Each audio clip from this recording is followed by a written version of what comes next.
What's up, everybody? Jason High here with another quick video. I just want to talk about the Kansas City Royals real quick. The Kansas City Royals sweeping the Oakland Athletics at home this weekend, finishing it off with an 8-4 victory today. Brady Singer got the win. Brady Singer had 9 strikeouts in this game. The Royals offense really had a really balanced day. Vinny Pasquantino had 3 RBIs. Michael Garcia got a couple of hits and an RBI in there. I mean, Bobby Witt obviously was doing his thing. Really just an impressive performance this weekend from the Royals as a whole. It's not easy to sweep a team in Major League Baseball. Now, the Oakland A's have not been a very good team these last few years. That's not really a surprise. Last year, they had the worst record in the major leagues, right there with the Kansas City Royals. But this year, they have not been very good either. They only have 19 wins thus far. But those are the kinds of teams that you want to beat. That's what Dick Vermeil used to say, the head coach of the Kansas City Chiefs. You want to keep the losing teams losing. That's something that Royals, have been doing this year. They have been beating down on the teams like the White Sox, like at the time the Astros, like the A's. They've been beating these teams. The Angels last week, they took 3 out of 4 on the road. The Royals right now move to 29-19 as their record. They are 10 games above 500 for the first time since the 2015 championship season. Let that sink in just for a second. The Kansas City Royals have not had this good of a record since 2015 whenever they won the World Series. Now, that team started off that year 7-0. We all kind of know that team really just had a fire lit under them from the way that the previous season had ended in 2014. They came out of the gate 7-0, and they really never looked back. So I don't know exactly which date it was that the Royals got to 10 games above 500 in 2015. They got to almost 30 games above 500 later that season. And so, you look at this team and you look at what they're doing right now, and this is starting to really look like a team that I think this is sustainable. Seth Lugo is starting to strike people out. Seth Lugo has 7 wins right now. He has some of the best numbers in the American League. He still has an ERA under 2. Brady Singer, after this game, has an ERA under 3. The Royals have good starting pitching. They have great defense behind them. The bullpen has been good enough. MacArthur's been a little shaky lately. He did get a save last night, preserving a 2-run lead, although he did give up a couple of base runners and made it interesting. It was still good to see him finish the game off. And so MacArthur right now is looking pretty good there. The Royals have really, their patience has paid off with a guy like Angel Zerpa. That's a guy you look at and you say, okay, he came up as a starter a couple of years ago. He had kind of mixed results. He was an okay prospect in the minor leagues. And now the Royals, to their credit, have found a use for him. They found a role for him where he can help the team, where he can help this team win right now. I'm all in on this team. I don't know exactly when it clicked for me, but I really am in on this team. I think that this is a good team. I think that they have the hitting. I think that they have the defense. I think they have the pitching. You got a guy like Salvador Perez who is having not quite a career best season in terms of his home run power, but his OPS right now is still over 900.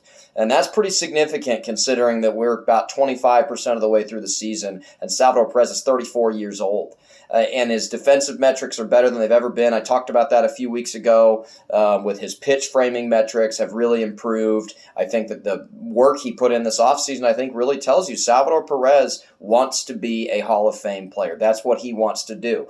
You don't see players like this have a renaissance late in their career like that, but Salvador Perez already had the track record of being a great, consistent hitter. His on-base percentage has always been low in his career. It's still just a tick above 300 in his career, which a 300 OBP is not really a great on-base percentage to have, especially not if you're talking about a Hall of Fame type player. But I think when you factor in the home runs, when you factor in the longevity Salvador Perez has displayed, you factor in his gold gloves, you factor in he has won a world championship, he's had big hits in the postseason. I'm really excited about this team, not just because I want to see Kansas City have another playoff team. I want to see the Royals in the playoffs again. I don't want them to go on another 30-year drought like they did in the 90s and 2000s after 85 World Series to finally making it in 2014. I'm excited about all that. I'm excited about the fans. They're turning out to some games. 25,000 people is starting to go there on weekends at night. That's really great to see. It still lags behind in MLB attendance numbers, but honestly, I am completely forgiving Royals fans on that. It takes time. A lot of people are still buying in. It's a slow process to buy in.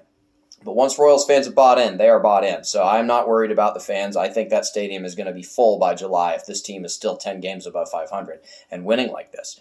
But anyways, I'm not just excited about all of those reasons for the Royals being as good as they are and having a chance in the postseason. I am excited for Salvador Perez. When you look at a guy like Salvador Perez and you look at his career, you look at his metrics that he has defensively, they've kind of been up and down. Baseball Reference WAR, defensive WAR, wins above replacement, like I talked about a couple weeks ago. Doesn't really love his defensive metrics, never really has. But you have the home runs, you've got the hitting, you've got the winning. That's what Salvador Perez has got. He's got the hardware with all the gold gloves, despite the defensive metrics. Salvador Perez's reputation has really earned him some of these gold gloves. For those of you that are kind of more bigger baseball fans, you'll kind of get this, but you've seen that these gold gloves, these silver sluggers, all-stars, things like that, they're kind of a little bit more of a subjective award, and sometimes guys just get it based on their reputation. I mean, we all remember the 2015 All-Star Game when half of the team were Kansas City Royals. So I'm not trying to take anything away from gold gloves, but Salvador Perez has racked up a few of them. He's got a chance at the Hall of Fame, and I think what could really do it for him is making another postseason run, making a memorable postseason run with a near 10-year gap, right? Going back to 2015 to maybe 2024. If the Royals could put together a postseason run, if they could give him an opportunity to get some more big hits in the postseason, maybe make a deep postseason run this year, I think that's really going to bode well for a guy like Salvador Perez. I think Hall of Fame voters are going to look at that and they're going to say, look at this guy. He is winning. He's won with two different eras, different coaches, different general managers, but yet he's been the constant. Salvador Perez is a great player. I can't say enough about him. Love the guy. I'm so glad the Royals did not trade him this offseason. I thought they might. I thought it made sense to. At the time, I was really wanting them to because I thought, hey, I want Salvador Perez to win. For that very reason I was just talking about. I want to see him win. I want to see Salvador Perez have a chance at the Hall of Fame. He's going into the Royals Hall of Fame. That's already a done deal. I think if the Royals make the playoffs this year, I think they're probably going to build a statue of him. They're probably going to build a statue of him anyways. He's got the Royals all-time single-season home run record. He's got all these records. He's got all these gold gloves. He's arguably going to end up being probably the second greatest Kansas City Royal. We'll see what Bobby Witt Jr. does. He's looking like a solid contender right now. But anyways, love seeing Salvador Perez hit like this. Love seeing that. So, yeah, those are my thoughts on the Royals right now. I'm just very excited. It's nice to see them continuing to win like this and to see them have that. I don't really want to call it a cushion anymore, but that is what it is. Having a 10-game above 500 record does give you a cushion where you could weather a little bit of a storm, but I think I'm kind of past worrying about that with this team. I don't think this team is going to go on a 4, 5, 6-game losing streak, knock on wood. I just don't think I think their pitching and their defense are too good to let them do that. I think because you have guys like Salvador Perez and Bobby Witt Jr., those guys are not going to go ice cold for long periods of time. I don't think that long losing streaks are going to be a problem for the Royals. I just want to see them keep beating teams like the A's. Keep beating teams like the A's, like the White Sox. Keep beating teams like the Astros if you play them again. Just keep beating those teams. You play these National League teams that don't have very good records. They're going to play the Cardinals before too long. Beat teams like that. You don't need to beat the Yankees or the Dodgers. You don't need to beat those teams, really. You've done well enough to get you to where you are right now. You just need to keep winning series. You get a sweep like this against the A's, it really is huge for your record. And I think morale is at an all-time high this season. I should say the caveat. Not all-time high, but I have not felt this good about the Royals personally since 2017. The Royals in 2017 had a chance at the postseason. They flailed a little bit late. They made the Brandon Maurer trade that just blew up in their face. Did not work out halfway through the season there in July and August of 2017. They faded. They missed the playoffs. That was the last year of Hosmer, Kane, Moustakas on that team. Since then, I have not felt this good about the Royals, and that says something. That really is exciting to see that. I think that this team has a legitimate shot at the playoffs. I am all in on this team. I'm excited. Let's go. All right, everybody, that's it. Everyone have a great rest of your Sunday. Please don't forget to like and subscribe. Thank you very much. It's really awesome making these videos, and I'm really happy that you guys are listening to them. And leave your thoughts in the comments. Tell me why I'm right. Tell me why I'm wrong. Tell me what you agree with. All right, everyone. Great. Have a good night.